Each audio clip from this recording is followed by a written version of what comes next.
Let's do one more, and this one involves some negative exponents. This one has 2 minus y minus 6 to the negative 1 equals 6 times y minus 6 to the negative 2. This one's a little jumbled up, so it's kind of difficult to figure out what we should swap out. It is good to know that we do have a y minus 6 that seems to be common, so that'll be part of what we end up exchanging with u. Let's go ahead and get everything onto one side. I'm going to move everything over to the right side. So 6, y minus 6 to the negative 2. I will add a y minus 6 to the negative 1 minus 2. Okay. Now, what I'm really recognizing here is that this negative 2 is exactly twice as large as the negative 1. So that's a pretty good indication that I will end up swapping out my u for this piece right here. So let u equal, let's call this y minus 6 to the negative 1. Okay, not bad. All right, now let's go ahead and rewrite our equation using this. So we have 6u squared plus a u minus 2. Okay. So what I can see here is that it's definitely quadratic and the numbers are much smaller, much nicer to deal with. But really, what do I do from here? I still have to be able to figure out what the solutions of this quadratic are. So we got lots of tools available to us. Let's go ahead and try the quadratic formula. Why not? So negative b plus or minus the square root of 4. Negative b plus or minus the square root of b squared minus 4 times a times c, all over 2a. All right, I think this will simplify nicely. So I have 4 times 6. That would give me a 24 times 2, which would be a 48, all over 12.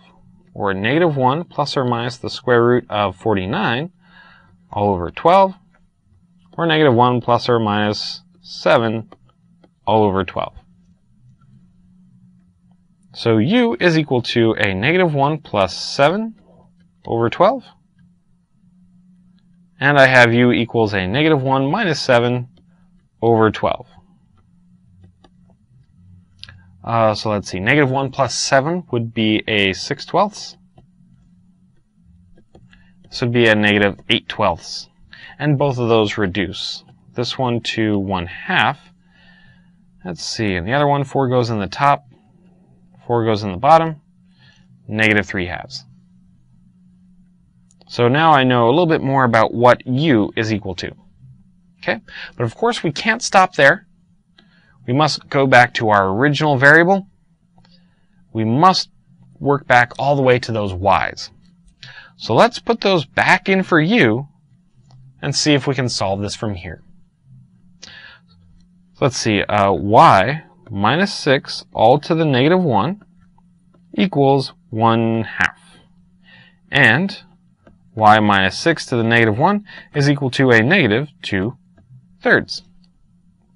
All right, to solve this from here, I think I'll raise both sides to the negative 1 power. That'll give me a y minus 6. And then with that negative 1 exponent, it'll change the location of the 1 and the 2. So 2 over 1. Let's do the same thing with our other equation. So raise both sides to the negative 1. So it'll give us y minus 6 equals a negative 3/2, since it changes the location of the negative 2 and the 3. Okay, these are almost done. With the one on the left here, let's add 6 to both sides. So this will give us y equals 8. And with this other one, again, let's add 6 to both sides. So negative 3/2 plus 6. Okay, looks like we do have to get a common denominator. But this one's not so bad. Looks like it is just 9/2. And now that we've worked all the way back to our original variable, now we know what the solutions are. So it can take quite a bit of work to end up swapping out the u and solving from there. The important part is, though, that if we don't swap out the u, we don't really have a whole lot of other techniques to solve equations like this. So make sure you properly identify what u you need to swap out and put it back in so you can get back to your original variable. Thank you for watching Educator.com.